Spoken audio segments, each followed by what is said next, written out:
Okay, it's Friday. I'm gonna update y'all real quick on what happened today. I went to work and Tristan's teacher told me that they were gonna have like a class party. Which, like, now that I say it out loud, I'm a little bit slow, but I've just been having a lot on my mind. I've just been busy.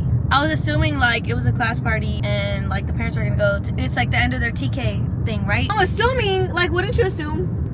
Well, no, I would know. She said a class party. Like, I'm thinking, I don't know why. She thought it was a party for her. I thought it was like for the parents. She Like, brought a pack of co-waters. 2 packs. But anyway, more of the story. So I left work early and then I was done by like 10, dropping off the churros and stuff. It's 1:16. I finished a lesson plan. Hot dog on a stick or pie? No, apology. And we're getting food now. And we're gonna film a podcast. And this is gonna be the intro to the podcast.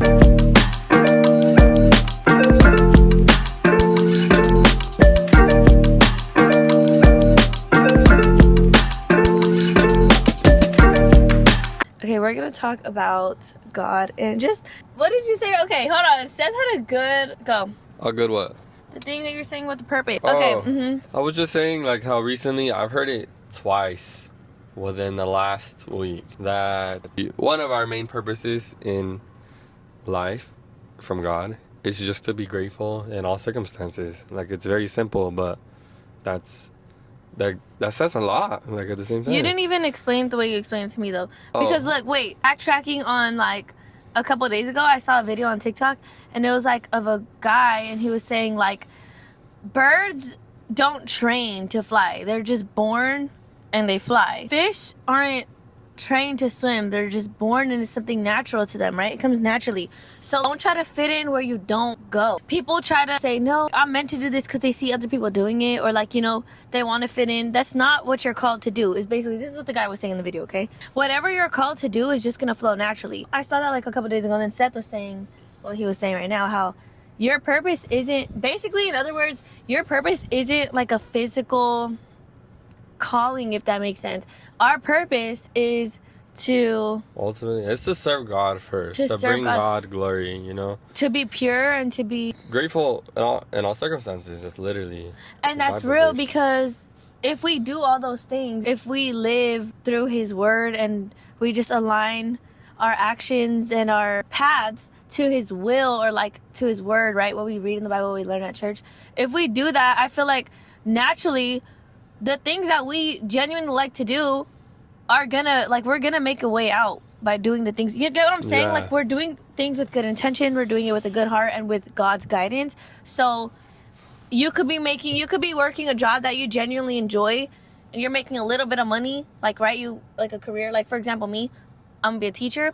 And, like, it's not the highest pay in the world, right? But I'm genuinely, this is something that I like to do, that I've always wanted to do. If I'm following God while I'm doing that, it's gonna work out for me. I'm not, you get what I'm saying? Yeah, like, I saw a video the other day, and it was of a musician, and he was saying that he was a very, like, skilled musician, you know, like, he makes music, whatever. He was saying that a lot of people tell him, like, oh, like, do you think that your purpose is to be a musician? And he was like, and I always tell them, no, like, that's not my purpose, because if I were to get in an accident and if I were to become paralyzed, you know, by that accident, then suddenly would I not be able to fulfill the purpose that God has for me if it was in music, you know, because he wouldn't be able to make music anymore. And then he quoted the Bible verse, 1 Thessalonians something, in all circumstances have a grateful heart. And he was saying, like, that our purpose in life, like Bree was saying, is not like a specific thing. It's a posture. It's a heart posture. So when you have your heart in that position, then no matter what happens, you're fulfilling your purpose. Coming from a grateful stance, and you're serving God and bringing Him glory, no matter what, even if you don't have a job, you're still fulfilling your purpose. It's gonna work out, and it's gonna work out because you're doing things with that intention of serving God, or just, you will be protected. You will have that peace, you know. Not to say that it's always gonna be easy, because life is just not easy. No matter what, there's always something, you know. But you'll make it. Exactly. For sure, with God will find a way. So yeah, I lost my job, and when he laid me off, he told me to file for EDD. So I have a school job also, right? Which I just started working back at. I don't get paid over the summer, so I started back right after I got laid off, and I came back from EDC. I started the school job again, and obviously I'm gonna get paid for like 3 weeks, and then next week is our last day, right? Next Friday is my last day. I'm not gonna get paid for a couple months. So I filed for unemployment for the other job, and they approved it, whatever. And then they told me, like, oh, you have a phone interview because technically you can't get paid unemployment if you work at a school job. You can't get paid over the summer for it because you have reasonable assurance. So I was like, bro. So I was kind of relieved, though, that I had a phone interview because I'm like, I can explain it to them. Now they ended up telling me, basically, I guess I can qualify for the wages for that job, not for the school, obviously, which makes sense.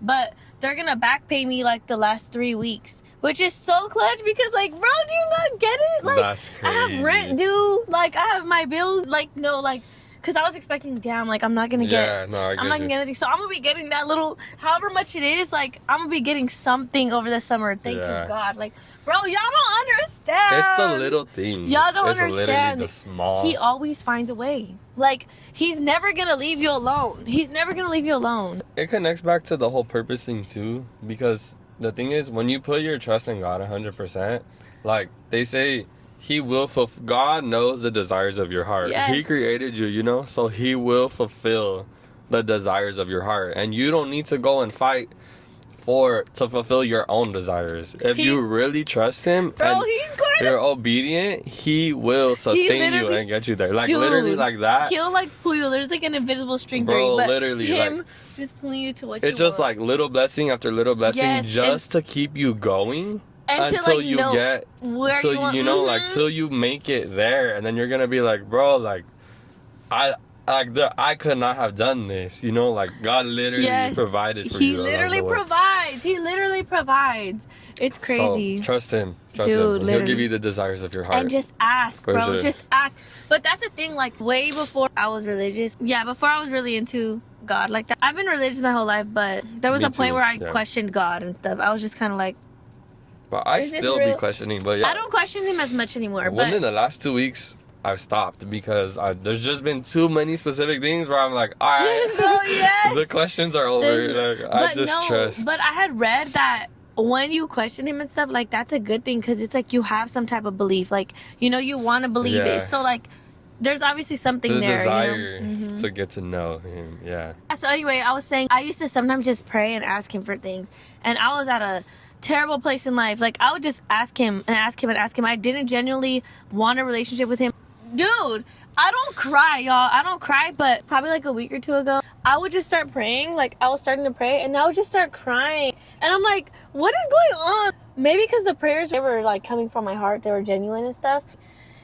Like, I don't know if you have, like a prayer that you kind of just, sometimes it's like just you're used to it. You're used to praying it. It's like, I can pray right now and I'll know what to say because I say it every day. Is that so? I was sitting there and actually like talking to Him. Like, I wasn't like, God, like, I was just talking like, God, like, like literally just talking to Him. Acting like He's sitting right there and just talking. And I was just crying, and I'm like, I'm not even going through anything. Like, compared to people like going through stuff, I'm not going through nothing. Like, what I'm worried about is like getting a job in August, like, you know. And it's like, dude, like, but it's just so intimate. Like, when you really feel yourself building a relationship with God, like a real connection, it's crazy. And like, I feel like I don't even have to ask Him for anything because He already knows. Well, literally, like, you know what I mean? I'm like, God, you literally already know. I trust You enough. Just let me know what I need to do. You know, like, I literally tell Him, like, I trust You, God. Like, I just leave it to You. Like, I'm not even gonna ask because You know. You know what needs to happen. Literally. I trust it. Like, You've gotten me this far. I know You're not gonna let me down now. I don't know if you can hear me. I feel the same though. And then another thing, I feel like once you really put your trust in God, like really, really, really get there to like where you've been obedient, you've like let go of things to really show Him that you trust Him, there's like no going back, bro. I could go through life on my terms. Things may or may not work out for me, you know, but it's just like, why, if I have God and if I'm patient and if I'm seeking Him, then I know things still may or may not work out, but I know God is going to take me somewhere regardless. Versus if I'm on my own and I take this wrong path, it's not to say I'll be stuck, but like, it's going to be hard. Why do it alone? Yeah, exactly. I'd lean on Him, trust in Him. And it's so much easier to just say to do it. Because, man, I used to be like, God, please, I want to do this. Da, da, da, da. It takes time, right? too. I need this. And I literally was not able to just let him control it. Like, I was like, no, I need to be in control. I need Bro, to control. Like, I don't anymore. I literally just, God, I'm surrendering. Yeah. This is you. This is all you. Like, and it's so much relief too. Like, bro, another thing, like, when I would be in moments with, like, my head, like, I was just, like, overthinking, like, oh my God, I have to do all this, right? Just overthinking about everything in life. Like, I seen on TikTok, it says, like, when you are in your head or whatever, just say, God, I rebuke any voice in my head that's not yours. Bro, I did it, and I was like, no, like maybe it was a placebo effect. But I was like, bro, it works. What? Because I get there too. I just start to overthink, and I have to be like, you know what, God? I just give this to you. Like, literally. I can't control. Exactly. I can't control everything. Me too. Yes. I can't control everything. That's crazy. It's kind of leads back to what we heard at church on Wednesday, because he's saying it's all in your mind. The pastor was saying it's all in your mind. The way your mind is, if you're able to block out things that aren't serving you, that aren't bringing you anything good, it'll shape in your heart, right? Literally. And he's saying like your heart follows that mentality, if that makes sense. So, bro, literally just let go and let God. Literally. Yeah. There was something else I wanted to say too. My walk with God has not been perfect. You know, like I said, I've questioned and stuff. So don't expect it to be perfect. Nope. And from one day to the next, like, you're gonna be a saint and this and that. Nope. Bro, I still have my moments, bro. I still have my moments. Me too. I want to stop cussing, because how am I? Me too. Reading the Bible and I'm like out here like just cussing. I don't cuss like people out like that. It's just literally part of my vocabulary. Like, I would like. Me too. But I have my moments too where I'm like all about God, and then I'm kind of like worldly desires type of vibe, and then going back. Right now, I really don't want to drink. I don't want to drink. Like, what does it serve me? Like, I just want to just... Yeah, I feel the same way. If you can enjoy a drink once in a while, like on vacation, that's one thing. But just to drink out of habit... I don't even drink like that bad. Okay, I'm making it sound like I'm a alcoholic. Never mind, y'all. But it's just like... Because when I start drinking, I just keep going, and it just leads to more and more, and I don't want to be on that. I know what you mean. Okay, y'all. So anyway, but that's that. I gotta go pick my kids up. So yeah. All right. We'll see you guys. God this loves weekend, you. Trust in Him. Don't forget about Him. Da-da-da-da. Yes. Pray today. Pray. Let it make it intimate. Doesn't have to be perfect. Sit there and talk to Him. Literally 5 minutes. 5 minutes in your car. Whatever you can do. Yeah, literally. Yeah. Love y'all. Bye. Bye.